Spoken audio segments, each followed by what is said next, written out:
in the end, a good night at the office. What was your sort of feeling about the overall performance after a tough opening quarter? Yeah, well, it was a sort of tough first 20 minutes. Obviously, we had all the expectations that Uruguay were going to come out and put it to us in that first 20, and they definitely did. And we made a few errors through their defensive efforts, and I guess the good thing is we problem solved out there and managed to put on a few points later in that first half, and then roll into the second half. So pretty proud of the effort from the lads. How do you feel overall these last three games, particularly? Have you prepared for a quarterfinal? Yeah, for sure. Like obviously we've always talked about sort of week by week, making sure we nail that week and get everything right. And I think we've done a really good job in doing that. We still definitely know we've got things we can work on, and but pretty proud of the last three games we've had. Obviously after a tough first loss to France. So yeah, we're trending in the right direction. Obviously we know we can get better, but I'm really happy we've obviously into a quarterfinal now and just wait and see how we play.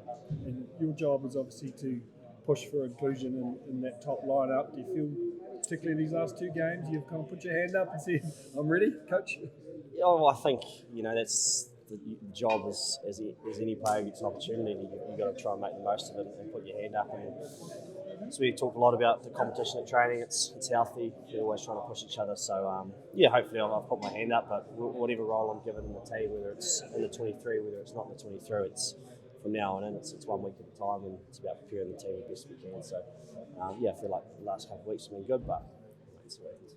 Damien, obviously very dominant performances in terms of the scoreline. Is it going to be easy enough to adapt and adjust for a quarter-final? It's going to be, I guess, very different whether it's Ireland, South Africa. Yeah, well, like we're into quarterfinals now. It's knockout rugby, so it's win or go home.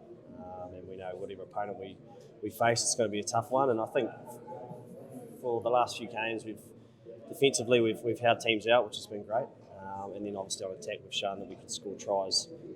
So that's trending in the right direction. And yeah, I've never been involved in a quarter-final at a World Cup, so I've never sort of felt the pressure. I know what it's like, but there's a lot of boys in this year who have experienced that and from 4 years ago. So we're really excited about the challenge, whoever it is we play. We can rip in. It's one game at a time now. Do you quite fancy Ireland? Ireland have been saying they quite fancy you guys. I will fancy anyone whoever it is, to be honest. Like at the end of the day, if you want to win a World Cup, you've got to beat pretty much everyone, So regardless of our opponent, we make sure we get what we get right, which is our preparation next week, and then into the game we leave it all out there and we play the rugby we know we can play. So regardless of the opposition, we'll be making sure we get our stuff right. Do you back yourself to win playing this, up tempo width and everything you've shown in the last 3 weeks? Do you back yourself that could be the style to win this World Cup? For sure, it's obviously the last few games have been pretty open, so it's the balance between that run and the kicking game. So we know it's not going to be that open in the quarterfinal. So for us, it's about getting that balance right, and I think we've done that really well at times during our games now in our pool matches. So yeah, like I said, it's quarterfinal rugby, it's knockout rugby now. So we'll make sure we nail our stuff. Thanks, Damian. Cheers, mate. Thanks.